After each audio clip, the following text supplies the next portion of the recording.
सभी को जय हिंद जय भारत। सभी बच्चों, आप कैसे हो? आज मैं आपके लिए नया टॉपिक लेकर आई हूँ जो हिस्ट्री का है।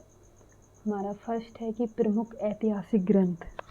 ऐसे कौन से ऐतिहासिक ग्रंथ हैं जिससे हमें हिस्ट्री के बारे में पता चलता है, हिस्ट्री के इतिहास के बारे में पता चलता है। तो हमारा फर्स्ट है कि जो चचनामा है, चाचनामा लिख रखा है, चचनामा है ये हमारा। तो ये से हमें जो हमारा मुग़ल काल का काल है उसके बारे में पता चलता है। तो चचनामा क्या थी? ये एक अरबी में लिखी फ़तेहनामा को गलती से चचनामा लिखा गया है। उस समय ये फ़तेहनामा नाम होता था, उस समय ये लिखा गया, परंतु इसको चाचनामा नाम रख दिया गया। इसका मूल लेखक अज्ञात है, जैसा कि आप पढ़ते आ रहे हो पहले से कि जो चचनामा जिसने लिखी वो हमें नहीं पता किसने लिखी है। कुछ इतिहासकारों के अनुसार यह अली अहमद की रचना है। कुछ इतिहासकार कह रहे हैं कि अली अहमद की रचना है। नासिरुद्दीन कुबाचा के काल में इसका फ़ारसी अनुवाद अबू बकर कूफ़ी द्वारा किया गया। अब यहाँ पर एक क्वेश्चन आएगा कि नासिरुद्दीन कुबाचा के काल में इसका अनुवाद किसने किया था? तो फर्स्ट इसका आंसर आपका होगा अबू बकर कूफ़ी द्वारा किया गया। इस पुस्तक में 1711 से सिंध पर जो आक्रमण हुए हैं मोहम्मद बिन कासिम के द्वारा उसका वर्णन किया गया है। इस वाली पुस्तक में चचनामा में है। तो इसमें पुस्तक सिंध के शूद्र वंश का भी संक्षिप्त ब्यौरा देती है पुस्तक कि किस प्रकार वहाँ पर सिंध में एक शूद्र वंश था, और इसकी जानकारी हमें यहाँ से मिलती है। और जिसमें अंतिम शासक रहा है साहसी द्वितीय की हत्या उसके एक ब्राह्मण मंत्री चाच ने कर दी थी। इसका सबका जो उल्लेख है चचनामा में मिलता है। अगला है हमारा, देखिए रुकिए, अगला है हमारा कामितुल त्वारिख। ये कौन थे? ये भी देखो, ये भी एक ऐतिहासिक ग्रंथ है। तो हमारा इसमें है कि इस पुस्तक के लेखक इब्नुल आसिर हैं। ठीक है, इब्नुल असीर थे। मध्य एशिया के इतिहास और गौरव वंश के इतिहास की प्यार जानकारी हमें कहाँ से मिलती है? कामितुल त्वारिख से मिलती है। ये हमें अपनी ये बुक ध्यान रखनी पड़ेंगे क्योंकि इसके लेखक आ जाते हैं और किस वंश का यहाँ पर इसमें उल्लेख किया गया है। अब हमारी है कि अगली है तहकीक-ए-हिंद। ये एक हमारी पुस्तक है। आगे पढ़ते हैं। प्रथम मुस्लिम भारतविद इंडोलॉजिस्ट अल-बरूनी ने इसकी रचना अरबी में की थी। और अल-बरूनी कृत किताबस सैयदाना या देवताओं की पुस्तक का फ़ारसी अनुवाद बकर ने किया है। अगर इस पुस्तक का नाम आता है कि तहकीक-ए-हिंद किसने लिखी, तो वो हमारी इसमें है अल-बरूनी ने। अगला है हमारा ताजुल मासिर। ताजुल मासिर एक ऐतिहासिक ग्रंथ है। इसमें भी हमारे जो इसका अर्थ होता है कारनामों का इतिहास।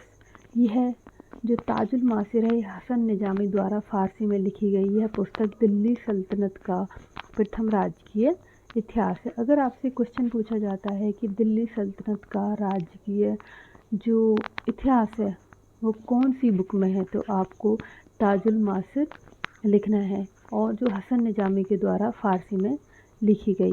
अब इनका जन्म खुरासान में निसापुर नामक स्थान पर होता है जो ईरान में होता है। ये इस पुस्तक मुख्यतः कुतुबुद्दीन ऐबक के इतिहास का वर्णन करती है। ताजुल मासिर में कुतुबुद्दीन ऐबक के जो भी जीवन काल में उसने घटनाएं घटी, कैसे उसने ताज किया, कैसे उसने शासन किया, ये भी सब वर्णन मिलता है। इस पुस्तक में गद्य पद्य अरबी भाषा का अद्भुत मेल खाता है, इनकी दिखता है। इसलिए इस पुस्तक के अंशतः इतिहास एवं अंशतः उपन्यास का दर्जा प्राप्त है। हसन निजामी बताते हैं कि दिरहम और दीनार सिक्के ऐबक ने चलाए थे, और महत्वपूर्ण है कि हसन निजामी ने ही गौर से ऐबक का दास्य मुक्ति पत्र लाए थे। यानी हसन निजामी ने ही जो गौर एक हमारी जगह है वहाँ से ऐबक का दास्य मुक्ति पत्र लाया था। अगला क्वेश्चन, अगला है हमारा, बच्चों यहीं पर भी रुकिए।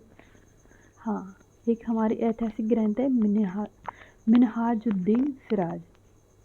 ये बहुत इम्पोर्टेंट है हमारा। तो जैसा हमने ऊपर पढ़ा कि कौन सा दिल्ली सल्तनत का हमारा जो राजकीय इतिहास है वो है ताजुल मासिर, ठीक है, अगर आता है तो।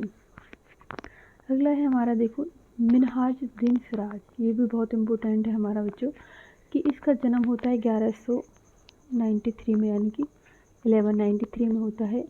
इसकी पुस्तक है तबकात ए नासिरी।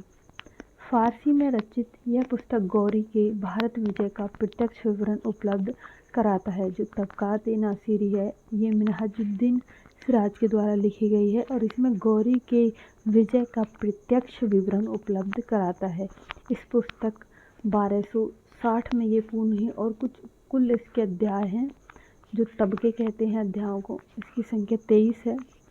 अगर हम विशेष दिया है, देखो इसमें 3 क्वेश्चन करते हैं कि जो मिनहाजुद्दीन सिराज की पुस्तक है तो तबकात ए नासिरी है, और इसमें किसका वर्णन है, गौरी के जो भारत पर विजय हुआ है उसका वर्णन है।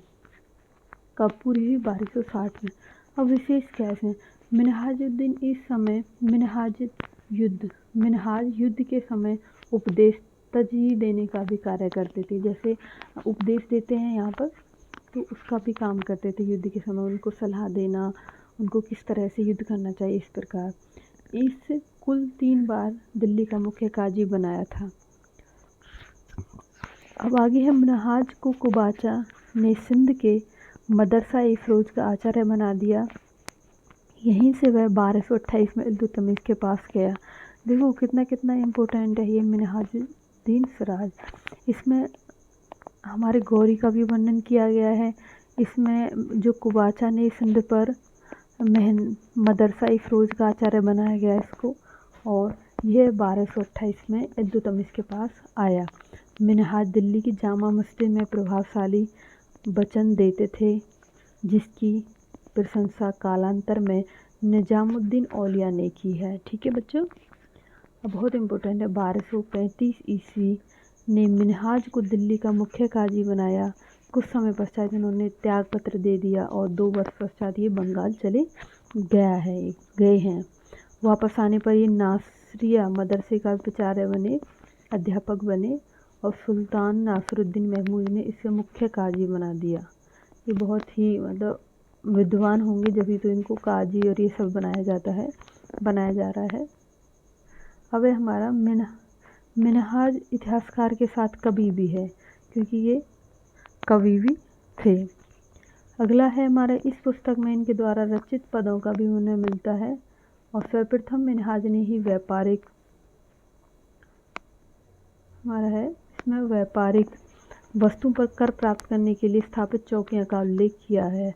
मिनहाज एकमात्र ऐसे इतिहासकार थे जिसने कहा था कि ऐबक ने अपने नाम का सिक्का चलाया और खुतबा पढ़वाया, और नहीं बताता, ये बताते हमारे मिनहाजुद्दीन सिराज। ठीक है, और मिनहाज ने 25 शमसी अमीरों इल्तुतमिश के अमीरों की जीवनी दी है। ठीक है, इसमें सबसे पहले ताजुनिस्टर की जीवनी देता है, वह उसे अमीर बताता है। उसने इल्तुतमिश के शासनकाल में 32 मालिकों की सूची दी है मिनहाजुद्दीन सिराज ने। ठीक है, जिनमें से 8 मध्य एशिया से आए थे और 25 हिंदुस्तान के शमसी मलिक थे।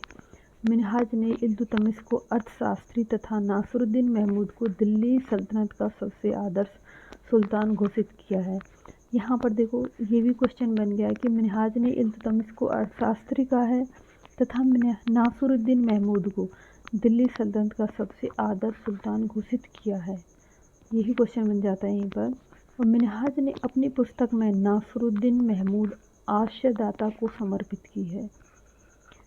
जो मिनहाज ने अपनी पुस्तक लिखी वो नासिरुद्दीन महमूद को समर्पित की थी। रेवती ने तबकात नासिरी का अंग्रेजी अनुवाद किया। यहाँ पर आता है कि तबकात नासिरी का अंग्रेजी अनुवाद किसने किया, तो रेवती ने ये अंग्रेजी अनुवाद किया। यहाँ पर बहुत ही क्वेश्चन बन रहे हैं आपको, तो ये ध्यान से सुनना है और वीडियो को लाइक एंड सब्सक्राइब करना चैनल को। Thank you so much.